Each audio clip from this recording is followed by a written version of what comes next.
As you take deep breaths, fill the lungs, fill the rib cage like it's a balloon expanding on all sides. In particular, pay attention to the sides and the back because they're going to be duller. They need your attention. The hands like liquid cup the skull, and as I take a deep breath and fill the back, I lift the elbows, lengthen the front, and then arc to the side, placing one hand on the earth. As I anchor the hand, every finger working, I push the earth away, so I get bigger and fuller and more buoyant through the body, and I can arc a little bit more, lengthening the elbow, lifting through the heart, throat open. If I step 1 foot forward, I keep the hips anchored. And this keeps power in the back of the body, breathing into the ribs. The arm extends forward. I lean into the back as I lengthen the arm toward the ear. Same on the second side. And every opportunity you get, you pause and you breathe. So the movement is a meditation.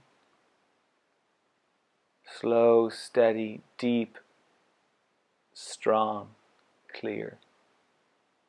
You'll see that the hips stay back here. They stay anchored further back than the back knee. The toes clip the earth. They dig down and they drag back.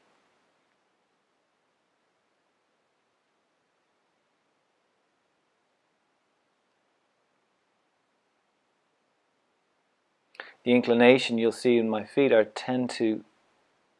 the toes want to move toward each other. So I spread the toenails and I clip the earth, tone the back of the knees. The buttocks roots back and down, and again deep breaths into the rib cage, even here as I rest.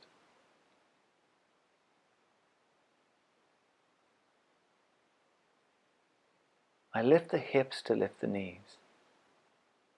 And then as I walk from side to side, the movement is amplified in the pelvis, so the heels and the hips are connected, integrated, so the root of the legs and the periphery of the legs move together. Keeping the knees bent lets me keep the glutes active, the femurs deep in the hips.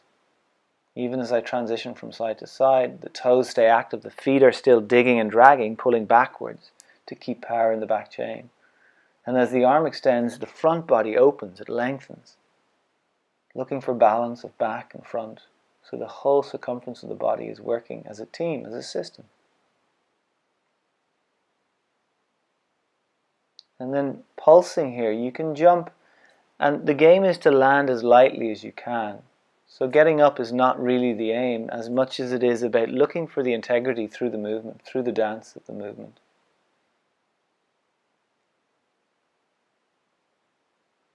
Stay connected to the breath, even at the pinnacle of the point, the pinnacle of the asana, the movement. Can you stay connected to the breath? As I land, I keep the hips anchored. As I begin to pivot forward, the hips root back. So there's a rooting and a rising in the body. Movement in two directions that complement and support each other. I let the hips sway from side to side, bringing the weight from one side to the other. The hands can support that, so the torso moves with the foundation of the legs.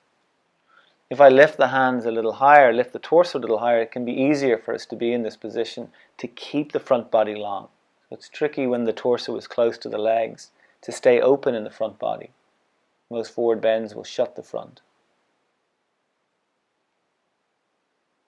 Stay with the breath. See, I'm lengthening into the sides of the body. So always looking for space, always looking for freedom.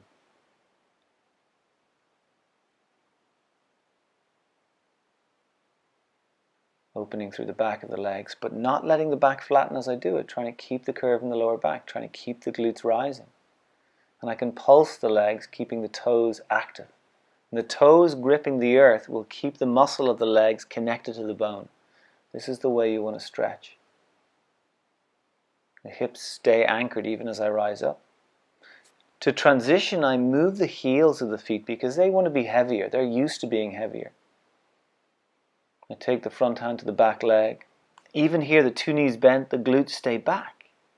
So they stay integrated. Thigh bone and hip. Big breath through the ribs, top elbow lengthening, and that begins to again open up the front body. Even as I transition, I'll lift the heels initially to move the feet. So I try to keep the toes anchored. They are learning how to become part of the foundation to do their job. These little bits are so important. You'll see here in the back leg with the knee bent, the femur will stay back like a seesaw. If one part is forward, another part is back. This is integrated. This is healthy. And the 2 feet forward. And again, you'll notice I root back through the pelvis to lengthen forward. Bring the hands to the earth, every finger working. And then again, it's this pulsing. In between, I breathe, I lengthen, I fill the body. So any work that I do, I want to see, can I maintain a fullness throughout the whole body as I'm transitioning, as I'm working, as I'm engaging. So often when we engage the body, we tighten, contract. We get ourselves into positions that are kind of forceful. So I'm playing with the idea of space, buoyancy, lightness.